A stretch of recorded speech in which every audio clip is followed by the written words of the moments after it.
नीतीश कुमार को, तेजस्वी यादव को और देश के वजीर आजम नरेंद्र मोदी को, तीनों को बिहार की जनता से माफी चाहनी चाहिए। और तीनों पार्टीज ने मिलकर बिहार की जनता को जो बातें की हैं और जो वादे किए थे और अपनी पॉलिटिकल आइडियोलॉजी की बात की थी, उन सब तीनों ने मिलकर बिहार की जनता को एक बहुत बड़ा धोखा दिया है। और यकीनन इसमें सबसे बड़ा रोल है नीतीश कुमार का। नीतीश कुमार कल तक हमको गाली देते थे कि ओवैसी बी टीम है। अब नीतीश कुमार को शर्म नहीं आती उसी जगह पर जाकर बैठने के लिए जहां पर हम पर इल्जाम लगाते थे।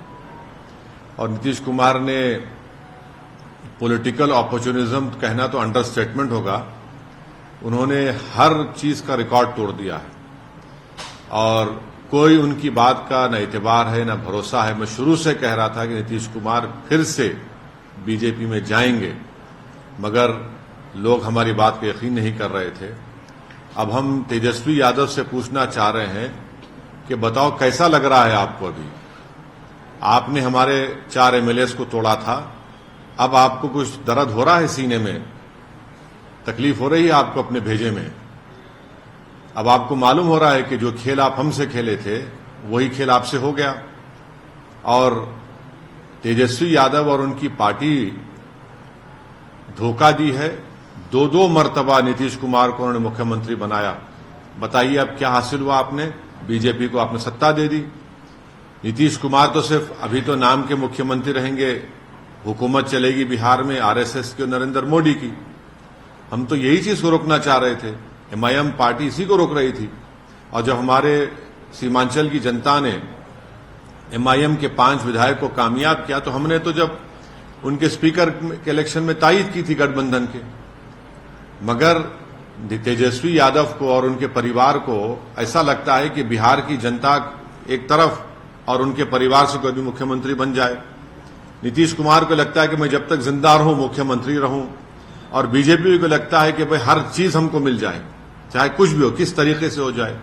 देश के प्रधानमंत्री का भाषण मुझे याद आ रहा है जब नीतीश कुमार ने वो ऑब्जेक्शनेबल बातें कही थी महिलाओं के बारे में। देश के प्रधानमंत्री ने कहा था क्या गंदगी फैला रहे हैं, और देश के प्रधानमंत्री ने महिलाओं से वादा किया था कि मैं आपको इन लोगों से बचाऊंगा। अब देश के प्रधानमंत्री खुद नीतीश कुमार को बाजू बिठाकर चाय पिला रहे हैं। तो इसका टोटल ये है कि बिहार की जनता का एक बहुत बड़ा नुकसान और धोखा उनको दिया जा रहा है। बिहार में डेवलपमेंट रुक चुका है, अफसरशाही बढ़ चुकी है, और हम तो शुरू से सीमांचल की लड़ाई लड़ते आए, लड़ते रहेंगे। और इससे जनता को फिर से मालूम हो गया कि एमआईएम और ओवैसी जो बात कह रहा था कि सेकुलरिज्म, पॉलिटिकल सेकुलरिज्म सिर्फ इस्तेमाल किया जाता है भारत के मुसलमानों को धोखा देने के लिए, और अब की बार फिर से धोखा दिया गया है बिहार के मुसलमानों को सिर्फ सत्ता में आकर बैठने के लिए।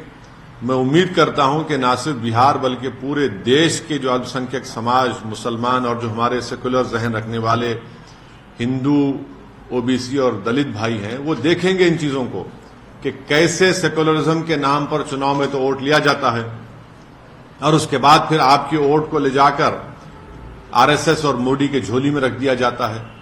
तो उम्मीद करते हैं कि वो इससे एक इसका नोट लेंगे और उन पार्टीज का साथ देंगे जो आपकी पॉलिटिकल लीडरशिप को डेवलप करना चाहती है।